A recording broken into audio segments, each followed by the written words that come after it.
Good afternoon, everyone. Let us start. Today, we shall learn about general atmospheric circulation. Remember, we have been learning Chapter 10, Atmospheric Circulation and Weather Systems. Now, I shall share my screen.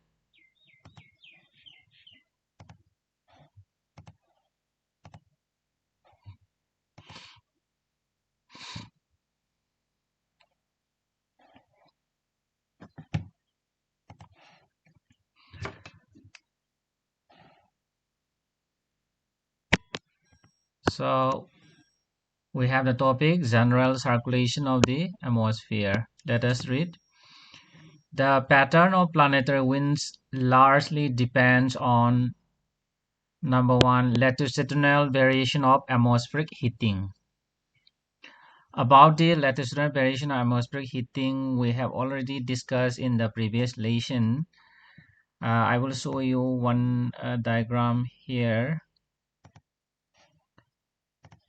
Okay, see this diagram shows the reasons or the causes for the variation in the atmospheric heating. See here.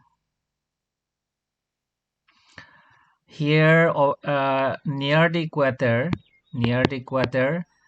uh, sun directly overhead at the equinoxes. I mean, when the nighttime and daytime equals on that day, we have this overhead sun. That means near the equator, generally we have vertical rays of the sun. We get vertical rays of the sun.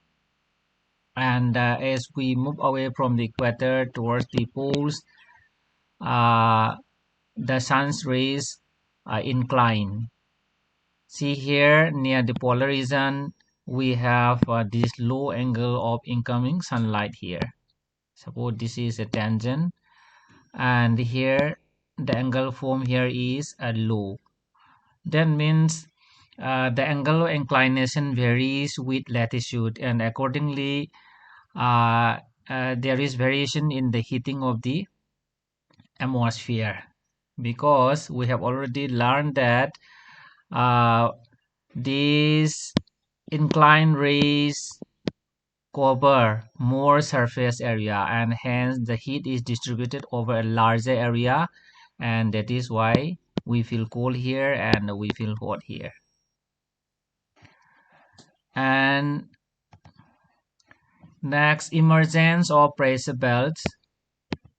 So because of latitudinal variation of atmospheric heating, there is emergence of pressure belts. So it is here. See here. Here along the equator, we have low pressure system known as equator low pressure. Then at about 30-degree north latitude, we have high pressure systems. It is known as subtropical high pressure. Then over 60-degree north and the south, we have subpolar low pressure systems, and over the polar areas 90-degree north and the south, we have high pressure systems, and accordingly planetary winds are generated. So next, migration of belts following the apparent path of the sun.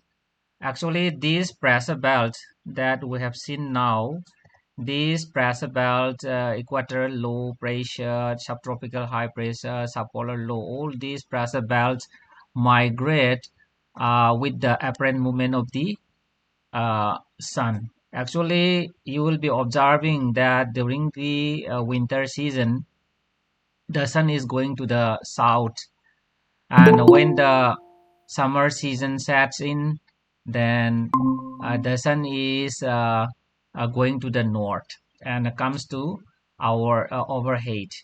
And this is what we call apparent movement of the sun. And with the movement of the sun towards the south or towards the north, with the change of the season, this pressure belt also shifts.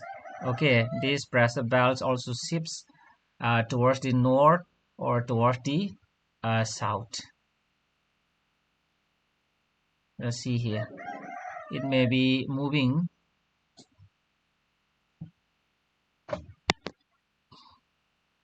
See, with the apparent movement of the sun, this pressure belt may be moving towards the north. This may be moving towards the north, and again towards the south, like this. So that is the point mentioned. Then distribution of continents and oceans. About this also we have learned. See, generally we find more land on in the northern hemisphere and more water bodies in the southern hemisphere, and accordingly the general circulation of the atmosphere is affected. And the last one is the rotation of the earth. So because of the rotation of the earth on its own axis, the direction of the wind changes, and about that also we have discussed in the previous lesson. Then what do you mean by this general circulation of the atmosphere? It is given here. The pattern or movement of the planetary winds is called general circulation of the atmosphere. The pattern or movement of the planetary winds. Planetary winds means the wind which is blowing around the earth. Okay, that is known as planetary wind. And this pattern or movement of this planetary wind is called general circulation of the atmosphere. And because of this general circulation of the atmosphere, the ocean water also moves. Okay.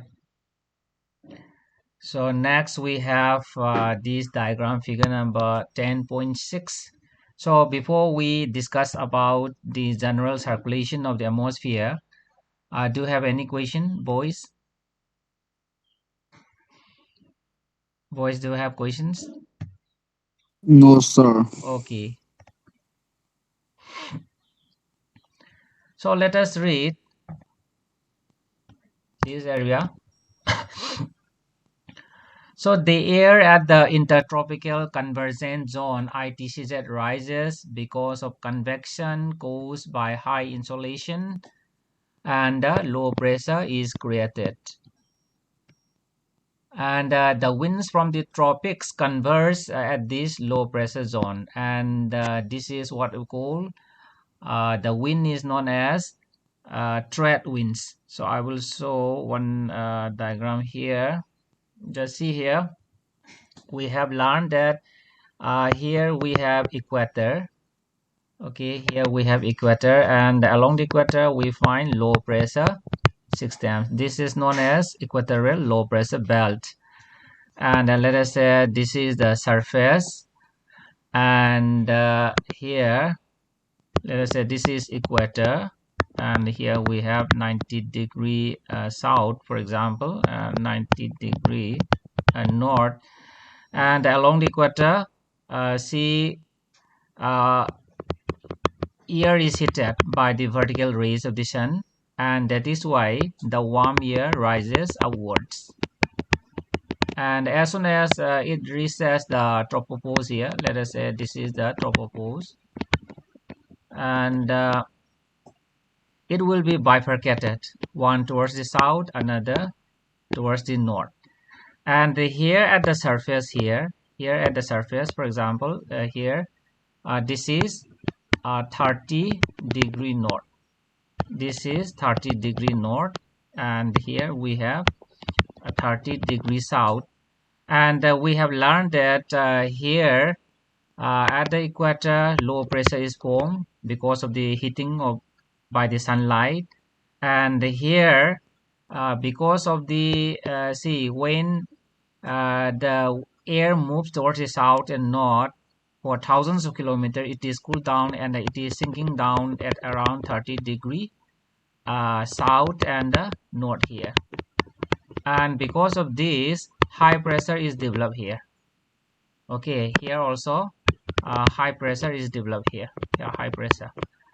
And at the surface, from this high pressure known as subtropical high pressure belt, from this belt wind is blowing towards the equator like this. And this wind is known as trade winds. Okay, And so this is the wind. See here. Here we have the say high pressure. Okay, this is high pressure system, not low. And from here, the wind is blowing towards the equator.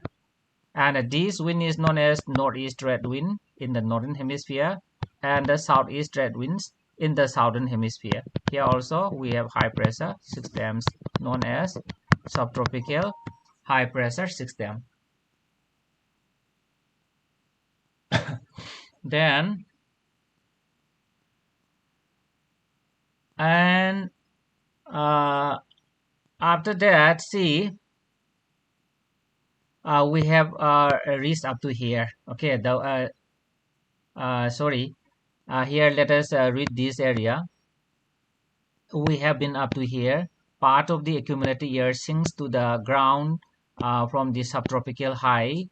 And another reason for sinking is the cooling of air when it reaches 30-degree north in the south. Why the air is descending? Why the air is descending here is because of the cooling of the air. Okay, as I told you earlier.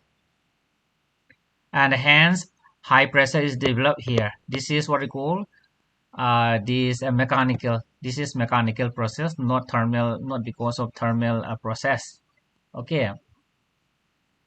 And down below near the land surface, air blows towards the easterlies, and the easterlies form the either side of the equator, converge in the this tropical convergence zone. That is, as I have already told you, that is what we call easterlies means this wind. Why it is called easterlies? Why it is also called easterlies? Because the wind is blowing. The wind is okay. The wind is blowing from the east, and it is also known as trade winds, as I told you. And the one in the northern hemisphere is known as northeast trade wind, and this is southeast trade winds.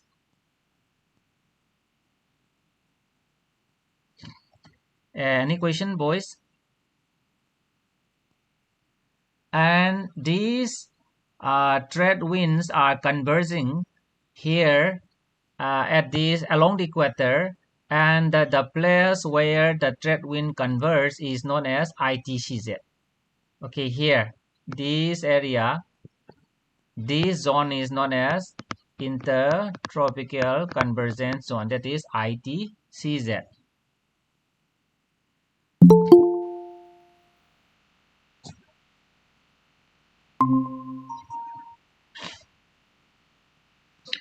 And we have just known that we have got a circulation. Okay, such circulation from the surface outward and vice versa are called cells, and such a cell is called a Hadley cell. As you will see here, this cell is known as Hadley cell. This one, okay, this one or this one. Again, let me tell you, here along the equator here, because of the heating by the vertical rays of the sun, the air is warm up, and since warm air is lighter than the surrounding air, it will rise upwards, and as soon as it reaches the tropopause, then it will be bifurcated, one towards the south, another towards the north, and after traveling thousands of kilometers, it will be cooled down, and because cool air is heavy, and it will sink downwards, and because of that, high pressure will be formed on the surface at around 30-degree north and the south, and at the surface wind is blowing towards the equator. That wind is known as the trade winds, or another term is the easterlies, and the one blowing in the southern hemisphere is known as the southeast trade winds. Another one is known as the northeast trade winds. And so in this way we have got a circulation, and it is known as such type of circulation is known as cell, and the name of this cell is known as Hadley cell. Okay, and again here here we have this at 60° north and 60° south. We have a low pressure belt. This is known as subpolar low, and wind is blowing from the high pressure areas to the low pressure areas, and this wind is known as westerlies. Okay, just see here. Let us say here. Let me extend. Let me see here. Let us say we have 60° south here, for example, 60° south, and here at the 60° south we have low pressure. We have low pressure here, and here we have high pressure at the poles. And generally, see, the air rises at the low pressure areas, and as soon as it reaches the tropopause, then one will be going to the south, another going to the north. And here the one that is going to the north is sinking at 30° latitude, and the one will be sinking at the polar areas. And at the ground, at the surface, from this polar high, okay, wind will be blowing towards the subpolar low. Then another one that is from the same high pressure belt, okay, a wind will be blowing to this subpolar low, and this one, okay, and this one is known as westerlies. This wind is known as westerlies because the wind is blowing, because this wind is blowing from the west. Okay, so this wind is what we call westerlies. And again, at the polar areas here we have high pressure, and the wind is blowing towards the subpolar low from the east, and this is known as polar easterlies. So this wind here is known as polar easterlies. And here also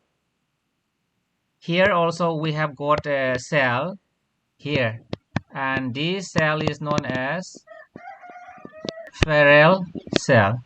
Okay, so this is known as Ferrel cell.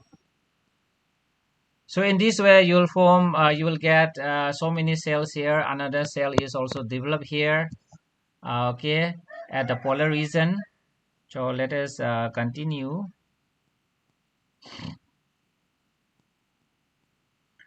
And in this way we have got 3 cells, and the last one is known as the polar cell.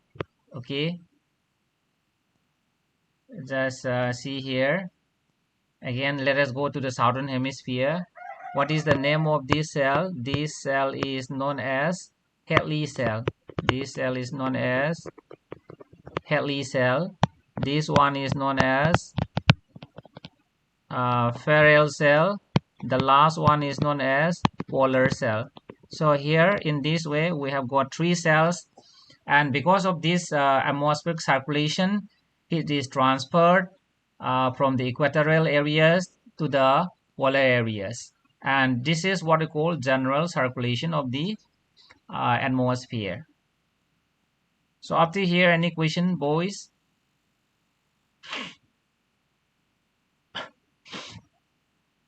Do you have any question? Okay, if you don't have a question, so let us continue. So because of this general circulation, see, a wind is blowing from the this 30° south towards the subpolar low. This wind is known as westerlies, and because of this wind blowing over the sea, then ocean currents are also generated. So that point is mentioned here. Okay, the general circulation of atmosphere also affects the oceans. Okay, it also drags the ocean water, thus creating the ocean currents. Then again in the box here we have a very important information: general atmospheric circulation and its effects on the ocean. So warming and cooling of the ocean, Pacific Ocean, is most important in terms of general atmospheric circulation. and the warm water of the Central Pacific Ocean slowly drifts towards the South American coast and replaces the cold Peruvian current. So I will show you one diagram. Okay, just see here. Just see here. See, normally, uh, see here in the Eastern Pacific Ocean here. See near Peru. Here we have this Peru. Okay, and see in these coastal areas of Peru, you will find this cold ocean current known as cold Peruvian current under the normal condition, and sometimes sometimes see these cold ocean current which is flowing west of the South America is replaced by the warm current here. This cold current is replaced by the warm current under in certain years under abnormal condition, and this condition is known as El Nino. I think we have already learned in class 9 also. El Nino means the warming of the southern Pacific Ocean temperature.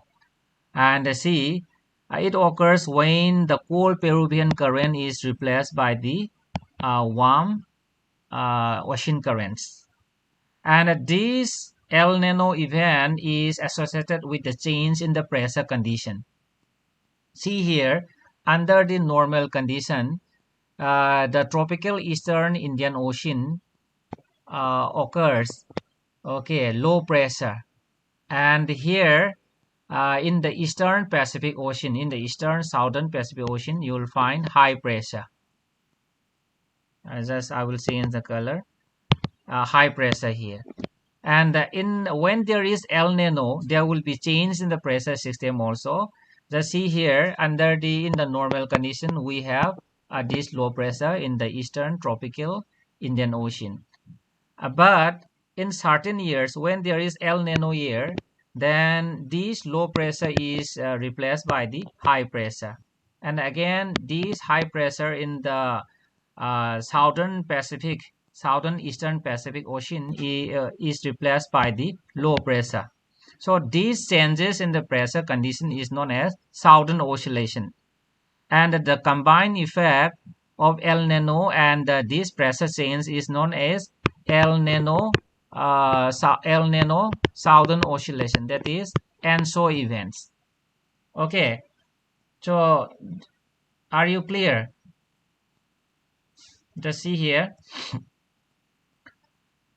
Under the normal condition, see here here in the coastal areas of South America, you will find a cold Peruvian current here, cold Peruvian current. But when there is under certain conditions in certain years, instead of this cold current, you will find warm current here. And this warming up of the eastern southern Pacific Ocean temperature is known as El Nino. And this El Nino is associated with the change in the pressure conditions. And in the normal year, generally we find low pressure over the eastern tropical Indian Ocean and high pressure in the eastern southern Pacific Ocean. But when there is El Nino, then you will find high pressure over the tropical eastern Indian Ocean and a low pressure over the this eastern southern Pacific Ocean. And this change in the pressure condition is known as southern oscillation, and the combined effect of the El Nino and the southern oscillation, that is pressure change, is known as El Nino southern oscillation. So these ENSO events affect the global climatic conditions. It also affects the monsoon systems in India, and it may cause heavy rainfall.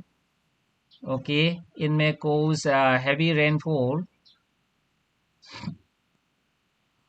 in the arid west coast of South America, in the desert areas of South America, it may cause heavy rainfall, and a drought may occur in Australia and sometimes in India, and a flood in China.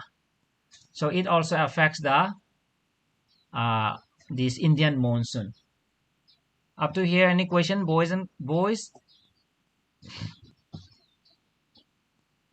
Okay, if you don't have, so let us continue. Next, we have seasonal wind. So the best example of seasonal wind is the monsoon. You know, can you tell me the definition of monsoon? Monsoon means change in the direction of the wind with the change of the season. With the change of the season, we have learned that. Say, for example, here we have a big continent. Here, say in the summer, because of low pressure here, so wind is blowing towards the land. And in the winter, again, we find high pressure over the continent and low pressure here, and the wind is blowing to the oceans. And this change in the change in the wind direction with the change of season is known as monsoon. Of course, we are going to learn in detail about the monsoons when we discuss about climate. Okay, from the textbook India Physical Environment. But for today, just let me explain in brief. So examine this map very carefully. See here, this is equator. Okay, here we have equator here, and see when we have monsoons, generally you will find high pressure here near the Madagascar island. You will find high pressure here, and here over the Tibetan plateau you will find low pressure. Okay, when the snowfall is melted, when the snow over the Tibetan plateau is melted, then you will find low pressure here, and another low pressure you will find over the northwestern part of India, that is over the Punjab, Rajasthan area. Then at the same time, there will be shifting of the this jet stream north of the Himalaya. In the winter season, the jet stream was blowing south of the Himalaya, but when the summer season sets in, that is by the end of May and the beginning of June, this jet stream will be shifted north of the Himalaya. Okay, and one jet stream, it is known as tropical easterly jet stream, will be blowing over the southern part of India. And because of all these changes in the atmospheric condition, okay, see here the wind here. What is the name of the wind here? Let us say this is this is known as 30 degrees south, and let us say here we have subtropical high pressure belt, and from this subtropical high pressure belt, wind is blowing towards the equator. This is known as southeast trade winds.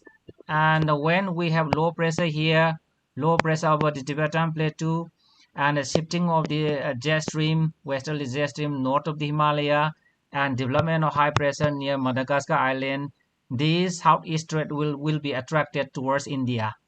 And as soon as this wind crosses the equator, then because of the Coriolis force, it will be deflected to the right here, and it becomes southwesterly, and this is known as southwest monsoon. Okay, so this is about monsoon. Of course, we're going to discuss in detail about the monsoon winds. Next, we have local winds. So we have two important local winds. One is known as the land and the sea breezes, and another one is the mountain and the valley winds.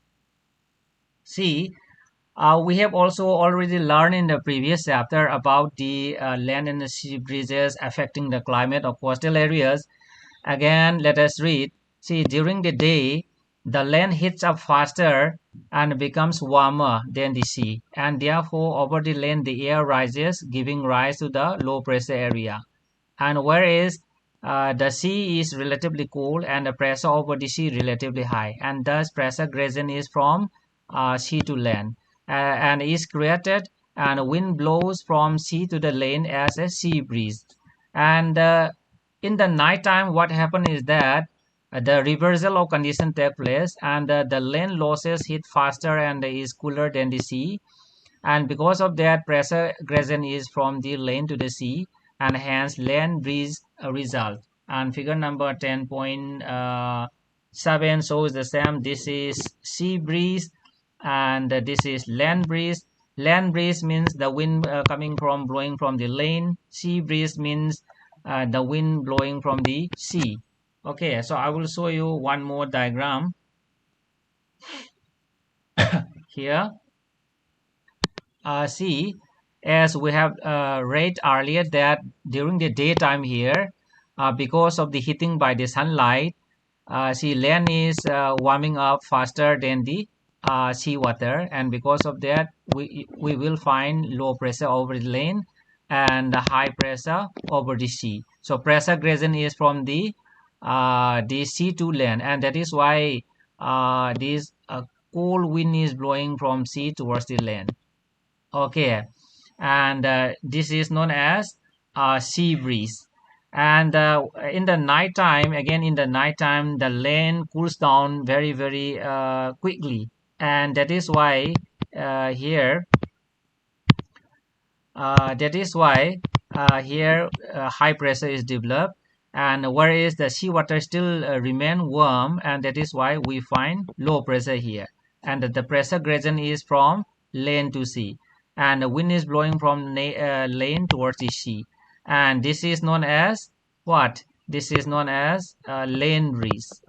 Okay, this is known as land breeze, and this is known as sea breeze.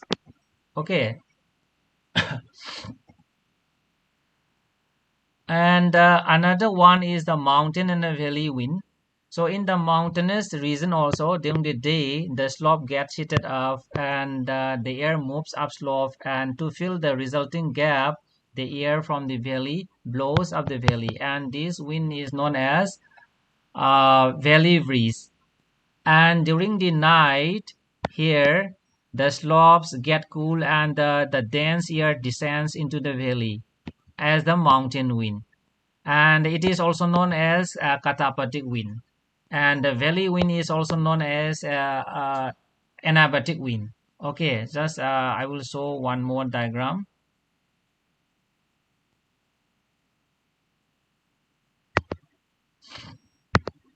Just see here. So this diagram shows valley wind or the valley breeze. It is known as anabatic wind.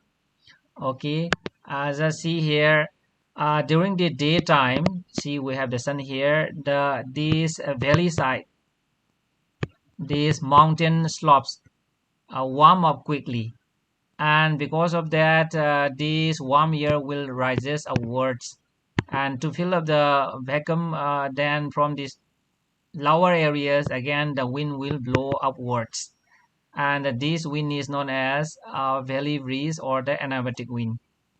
Okay, again let me repeat. The mountain slope is heated quickly during the daytime, and that is why we find low pressure over the mountain slope, and since it rises upward, to fill in the vacuum form here, wind will be blowing upwards from the valley, and that wind is known as a valley breeze here. See, this is valley breeze. And in other case, whereas in the night time, again, just see here. So in the night time, again the valley side is cooled down rapidly here. This valley side this mountain slope is cooled down rapidly. Okay, and because of that, the air in contact with the cool mountain slope again becomes cold, and cold wind is heavy, cold air is heavy, and it will glide downwards. Okay, the cool air from the mountain slope will be sliding downwards and thus accumulating here, and this cold wind sliding down the mountain slope is known as the mountain breeze. It is also known as katapatic wind.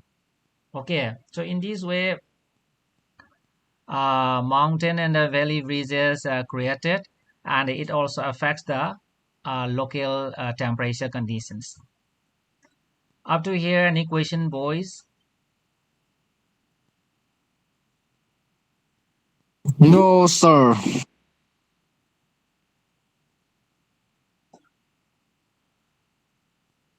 Okay, then if you don't have questions, so let us stop here for today. Thank you very much for joining my class.